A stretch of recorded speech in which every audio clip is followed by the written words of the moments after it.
Salut à tous, c'est Pang de la chaîne, bienvenue sur cette vidéo qui aujourd'hui va parler de session, on va parler de post-session et de quelques éléments que je cumule avec les années et où je me pose pas mal de questions, à savoir si je change certains éléments de mon cadre, en l'occurrence un élément que j'utilise quasiment depuis le début qui est de reproposer un rendez-vous au partenaire.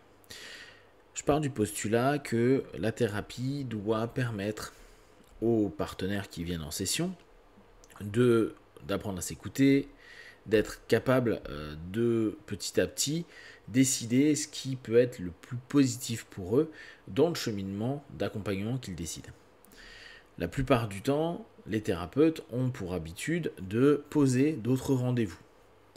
On en avait parlé sur le podcast avec la notion de combien d'argent se faisait un praticien. Et on avait parlé notamment des packs. Des packs qui, en général, sont de 3, 4, 5, 6 sessions. Il y en a qui font un peu plus. Où, dès le premier rendez-vous, la personne paye son pack et peut revenir ou va revenir toutes les semaines, toutes les 2 semaines. Je sais que Calbanian, qui a développé tout un système qu'il appelle 5 Path, a cette idée-là. Il y a 5 sessions, lui il le fait à 1000 $ et au travers de cette notion-là, toutes les semaines, il donne un rendez-vous. Outre l'aspect financier, c'est pas ce qui m'intéresse dans cette vidéo, c'est l'aspect de suivi. C'est l'aspect où le partenaire, un peu comme en psychanalyse, où à la base tu dois prendre un rendez-vous toutes les semaines, voire le même jour, à la même heure, histoire de donner un pattern, permet au partenaire d'une part de se sentir accompagné, se permet aussi à ce moment-là de pouvoir retravailler des éléments qui se sont passés à la séance précédente et surtout ce que ça a activé, réactivé ou désactivé. Cet aspect-là est l'élément le plus important. Par exemple, moi je ne prends pas les feedbacks des personnes de session. C'est-à-dire que je pars du postulat que si les personnes veulent reparler ou retravailler sur leur session, ils reviennent pour qu'on puisse voir ce qui a été vécu, perçu, ressenti sur les jours, les semaines qui ont suivi. Le fait de ne pas prendre de feedback, et je sais que j'ai des collègues, des potes qui, eux, le font, c'est-à-dire ils acceptent le mail de retour de la personne, voire même ils demandent « donnez-moi un retour de ce qui s'est passé sous peu de temps ». Moi, je sais que je l'ai fait pendant un moment, je l'ai fait au départ, et j'ai arrêté de le faire pour une raison simple, c'est que on n'est plus dans le moment de l'accompagnement, on est dans un ensemble de feedbacks qui peuvent être vraiment intéressants, mais qui réactivent potentiellement des attentes de la part du partenaire. C'est-à-dire que ils attendent un retour du thérapeute, mais hors cadre de celui de l'accompagnement proprement dit, c'est-à-dire les séances. Dans le rapport transférentiel, ça peut être un peu compliqué. Ça peut être parfois pas compris s'il n'y a pas de retour, par exemple, du praticien, ce qui peut créer des attentes de la part du partenaire. Au moins, quand on part du postulat, tu viens en session si tu souhaites continuer ou creuser ce qui vient de se passer, parce que n'oubliez pas, l'ensemble des sessions sont, entre autres, des moments de vie retravaillés. C'est des éléments régressifs, récessifs, qui peuvent se passer, où le praticien devient objet de transfert, et donc devient l'autre, ce que l'autre peut imaginer, voir, parfois la personne qui va être victime, parfois la personne qui va être bourreau, la personne qui va être sauveuse, de son histoire. C'est à nous, après, en tant que praticien, de déterminer plus ou moins où est-ce qu'on s'est placé pendant la session. Donc, pour revenir sur cette notion de dire certains thérapeutes et certaines écoles vont proposer cette notion de poser des rendez-vous, et notamment au travers d'un package à dire, bon, bah, on part sur toutes les problématiques sur 5 sessions, toutes, et s'il en faut d'autres, on rajoutera des sessions. Mais l'idée de base, c'est, bon, Banyan, en plus c'est le modèle américain, il ne va pas dire on rajoutera des sessions, il dit de toute façon à la fin des 5 sessions, votre problématique sera traiter. À noter que c'est une problématique.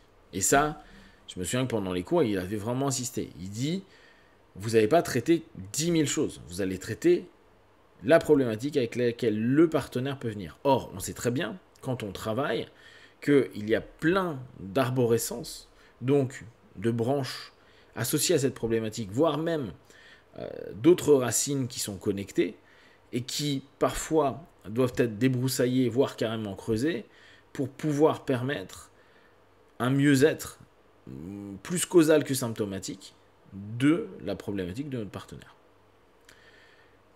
Après, c'est vraiment des perceptions et des notions. Comme vous l'aviez vu sur des podcasts que j'ai proposés, j'ai des copains, eux, ils bossent que sur une session. Une seule. Donc, c'est vraiment en fonction de tout à chacun. Dans mon cadre, j'ai pensé en fait que le plus intéressant était de dire écoutez-vous et validez des questions. Est-ce que j'avance? Est-ce que ça me permet de trouver des réponses ou de m'interroger sur de nouvelles choses? Est-ce que j'aime bien le cadre et est-ce que j'aime bien le praticien? Quand je dis bien aimer, c'est-à-dire j'aime bien la façon dont il bosse avec moi. Et à partir de là, prendre rendez-vous. N'oubliez pas, nous, en discipline complémentaire, on est cher. Donc, je trouve ça toujours complexe de dire aux gens, reviens, sachant que moi je suis à 80 €, il y a des copains qui sont à 70, d'autres qui sont à 100 ou 150, dire bon bah tu reviens la semaine prochaine, tu ne sais pas nécessairement l'argent que la personne peut investir dans son accompagnement. Donc outre cette notion purement matérielle, je partais, et je pars encore, mais vraiment j'ai du questionnement sur la notion que les personnes vont reprendre rendez-vous quand ils en ont besoin. Ça, j'en ai par exemple qui viennent une fois par an ou une fois tous les 6 mois pour quand ils ont des choses qui ont émergé, quand ils n'arrivent plus à le traiter par eux-mêmes, parce que n'oubliez pas, un des boulots qu'on a, nous, en tant que praticiens, c'est de tenter de leur faire une hypnopédagogie, leur enseigner un petit peu des prescriptions de tâches qui sont en fait des éléments d'auto-hypnose, des petites choses simples à mettre en place pour qu'ils puissent gérer bien sûr la problématique avec laquelle ils viennent aujourd'hui, mais surtout les problématiques futures, peut-être qu'ils puissent aussi déjà commencer à faire en sorte que ça ne les happe pas trop et qu'ils puissent peut-être les gérer tout seuls. Ce qui ramène à cette notion essentielle qui est l'autonomie. Notre but en tant que praticien, en tout cas moi c'est comme ça que je le vois, c'est de les rendre autonomes, c'est-à-dire non dépendants d'un service extérieur qui est en l'occurrence l'hypnotiste. Donc ça c'est l'idée de base, rendre autonome, donc ne pas reposer un rendez-vous, parce que sinon tu le rends plus ou moins dépendant et en posture plus enfant à ce moment-là que adulte. Et comme on en avait aussi parlé dans le podcast, certaines personnes exagèrent complètement l'idée et se disent bon bah tous les nouveaux, je les prends pendant un laps de temps pour me faire mon chiffre d'affaires, comme ça je sais que j'ai du récurrent.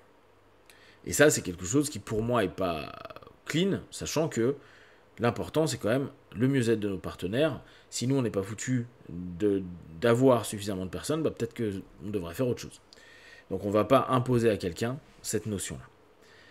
Seulement, beaucoup de partenaires ne s'écoutent pas suffisamment, s'interrogent ou même vivent des choses et alors qu'une session aurait pu peut-être finir le recadrage ou permettre la bascule parce qu'il y a déjà eu le déséquilibre du pattern dissonant vers quelque chose qui allait lui amener du mieux, la non-décision de reprendre un rendez-vous ou le manque d'habitude, parce qu'il y en a, ils ne sont pas cultivés dans cette notion d'écoute de soi, fait que bah, la bascule ne sera pas faite et il va rester soit un élément un peu branlant, soit bah, le pattern ancien peut se réinstaller un peu plus durement alors que ça aurait pu s'effacer ou en tout cas se corriger d'une certaine façon.